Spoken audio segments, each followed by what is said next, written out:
Hey guys, it's David Konikov here, and we are going to be looking at one of the craziest Islam debates you will ever see. This is one of the old debates between Sam Harris and Ben Affleck. Pretty insane how Sam Harris completely dismantles Ben's argument here. Just check it out. One of the highlights of Sam Harris's career. I just want to clarify, this got 12 million views on YouTube. This is actually an old debate, just clarifying that up, but it is really worth watching. Just incredible. Everything he's saying is relevant today. The crucial point of confusion is that we have been sold this meme of Islamophobia, where every criticism of the doctrine of Islam gets conflated with bigotry toward Muslims people. Right. And that is it's intellectually ridiculous. Even it gets. So hold on. Are you the person who understands the officially codified doctrine of Islam? You're the interpreter. Notice how triggered Ben Affleck is getting. Are you the one that's going to talk about Islam? Are you the one that's going to warn the world about Islam? Are you the one that really knows what the Islamic doctrines are? And just watch Sam Harris absolutely destroying him. I'm actually well educated on this topic. I'm asking you. So you're saying if I criticize you're saying that Islamophobia is not a real thing. That if you're critical of something, well, it's not a real thing when we do it. Right. Well, no, it really isn't. I'm not denying that certain people are bigoted against Muslims as people. Right. And that's a problem. Big of you. But why are you so hostile about this? It's gross. It's racist. It's not. But it's so nuts. It's like saying those statements, shifty Jew. You're not listening Absolutely to not. what we are saying. You guys are saying if you want to be liberals, believe in liberal principles like freedom of speech, like we are endowed by our forefathers with an inalienable rights, like all men are created equal. And we have to be able to. Exactly. Liberals have completely shifted from liberal principles and believing in freedom of speech and believing of different things that actually create a free and liberal and great society to let's censor everyone so that nobody's feelings get hurt. That's liberals have a completely abandoned liberal philosophy, and that's why a lot of liberals, former liberals, are now leaving the Democratic Party. You have guys like Bill Ackman. You have guys like Elon Musk was Democratic for a very long time. And they're all sort of leaving the party because they're not represented in the party's values of today. Criticize bad ideas. And of course we do. No liberal doesn't want to criticize bad ideas. But Islam at this moment is the motherlode of bad ideas. Jesus. So we have the idea that someone should be killed if they leave the That's Islamic... horrible. That should Wait. That is horrible, but it is actually a mainstream Islamic belief. Whether you're Sunni, whether you're Shia, if you are an apostate, essentially all doctrines believe you should be put to death in an Islamic society. So it is horrible, like it is horrible, and it is pretty mainstream in the Islamic world. Now, not necessarily will there be actual people that are willing to carry that out. There aren't going to be that many people that are willing to go all the way, but it is there and it is applicable versus the Torah or Christianity, where a lot of those very extreme laws have now been rescinded or redacted and changed and don't apply today.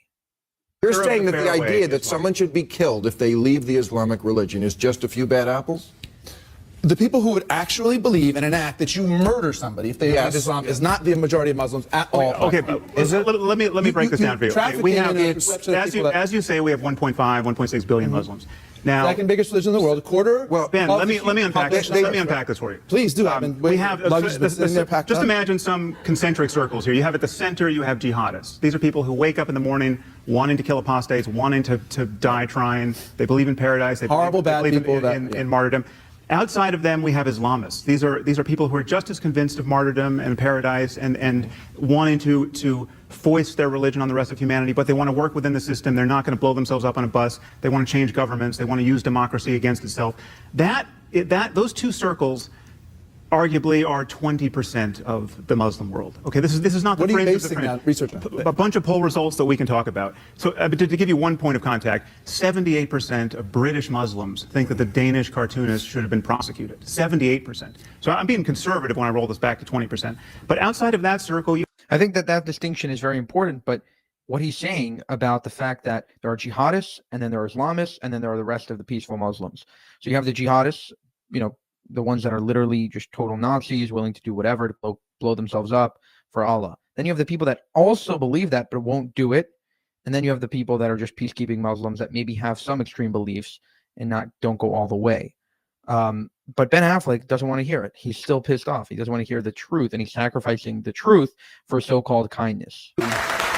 The great divide is not between Islam and the rest. It's rather between the fundamentalists and the moderates in each faith. Okay, but we're misled to think that the fundamentalists are the fringe. Okay, we have jihadists, Islamists, and conservatives. And by the way, there's hundreds of millions of people. You're saying that the strongest voices are coming from those who are jihadists and extremists, and that represents a bigger piece of the pie than we often think is true. There's no question. Okay, so having said that, and even if that is true statistically or otherwise, the key thing to recognize— That's another important point. I think Brigitte Gabriel pointed this out, is that the radicals drive the agenda, meaning regardless of the fact that maybe most Germans were peaceful or most Germans weren't evil, you have the radicals in the Nazis essentially driving the agenda and saying this is what's going to happen. And the silent majority never spoke up or never wanted to speak up and essentially silently agreed. And it's a sin of omission, which is just as evil in a way.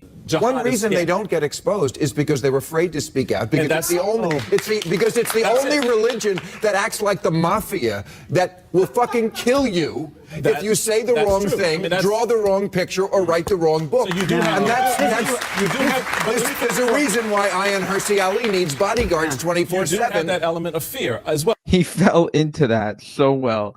He's like, well, these voices aren't covered. Bill Maher's like, they're not covered because they're not speaking out, because Islam is so dangerous and Islamists are so extreme that if you do speak out against them, you're going to have a problem. Your life is now in danger.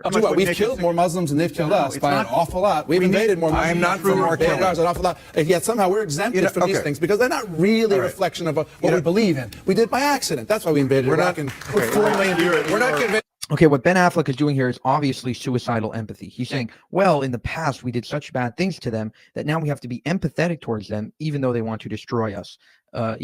They want to eliminate the West. They consistently say death to America. And yet we have to, be very, conscious of their feelings.